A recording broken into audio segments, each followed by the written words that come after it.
2024 के लोकसभा इलेक्शन के एक चौंकाने वाला सर्वे निकल के सामने आ चुका है। इस सर्वे में जनता ने अपना फैसला सुना दिया है।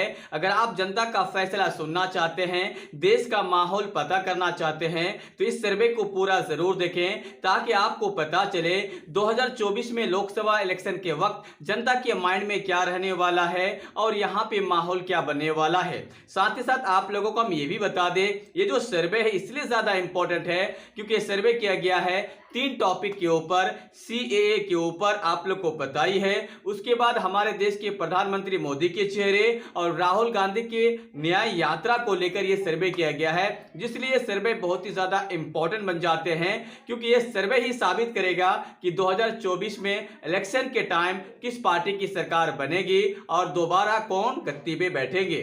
अगर आप जानना चाहते हैं तो पूरा वीडियो जरूर देखें। उससे पहले आप लोगों से रिक्वेस्ट है, मेरा चैनल को सब्सक्राइब नहीं किए तो चैनल को सब्सक्राइब जरूर कर लें। चलिए हम बात कर लेते हैं हमारे भारत के सबसे बड़े राज्य, यहाँ पे देख सकते हैं जिसका नाम है यूपी। बताया जाता है कि यूपी जो भी जीतेंगे 2024 के इलेक्शन वही जीतेंगे। कहा जाता है कि यूपी से ही होकर दिल्ली की सत्ता जो है गुजरती है। यूपी में 80 सीट है।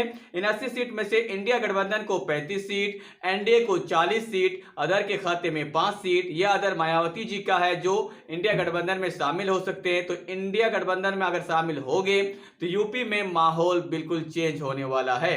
अब बात कर ले महाराष्ट्र की। महाराष्ट्र में 48 सीटें, जिसमें इंडिया गठबंधन को 28 सीट, एनडीए को 18 सीट, अदर के खाते में 2 सीट जाते हुए नजर आते हैं। यहां पे भी भाजपा का बहुत ही बड़ा नुकसान है।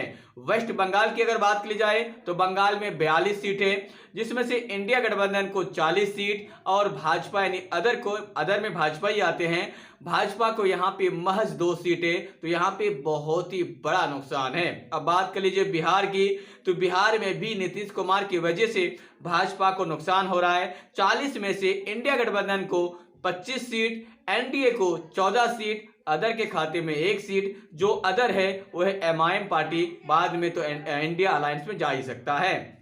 अब बात कर लीजिए तमिलनाडु की। तमिलनाडु में 39 सीट्स है, जिसमें से इंडिया गठबंधन को 23 सीट, एनडीए को 15 सीट्स, अदर के खाते में 1 सीट जाते हुए नजर आते हैं। यहाँ पे भी इंडिया गठबंधन आगे हैं। आंध्र प्रदेश की बात की जाए तो आंध्र प्रदेश में 25 सीट है, जिसमें से 14 सीट इंडिया गठबंधन के खाते में और एनडीए के खाते में महज 10 सीट और अदर के खाते में 1 सीट जाते हुए नजर आते हैं। मध्य प्रदेश की अगर बात की जाए, शिवराज सिंह चौहान की वजह से वहां पे बहुत ही बड़ा नुकसान है भाजपा को। इंडिया गठबंधन को 29 में से 15 सीट मिलते हुए नजर आते हैं, एनडीए को 10 सीट्स, अदर के खाते में 4 सीट जाते हुए नजर आते हैं।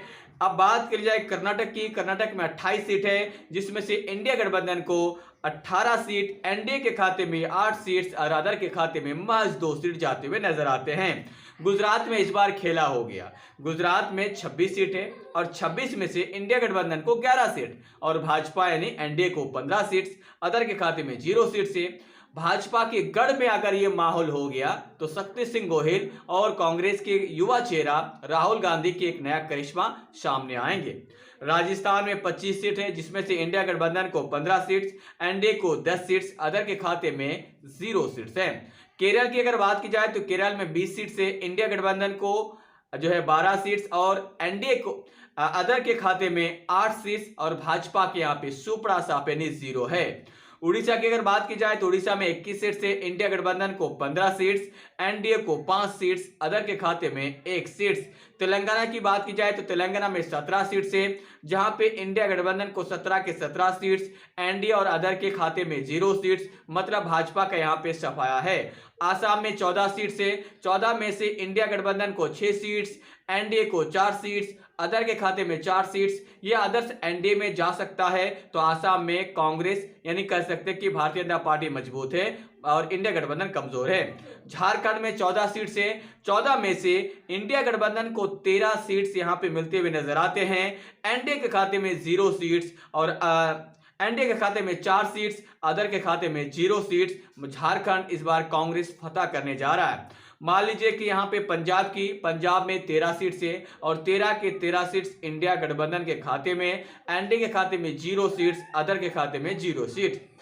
बात की जाए छत्तीसगढ़ की, तो छत्तीसगढ़ में 11 सीट्स है, जिसमें से इंडिया गठबंधन को 6 सीट्स, एनडीए को 5 सीट्स, अदर के खाते में 0 सीट्स। हरियाणा की बात की जाए तो हरियाणा में है 10 सीट्स, 10 में से 5 सीट्स इंडिया गठबंधन को, एनडीए के खाते में 5 सीट्स, अदर के खाते में 0 सीट्स। यहाँ पे 50-50 होने वाला है। लास्ट अगर बात की जाए यहाँ पे दिल्ली की, तो दिल्ली में 7 सीट है, और 7 में से इस बार इंडिया गठबंधन के कब्जा में 5 सीट्स और भाजपा को महज 2 सीट्स। मतलब दिल्ली में भी इस बार भाजपा को बहुत ही बड़ा झटका लगने वाला है।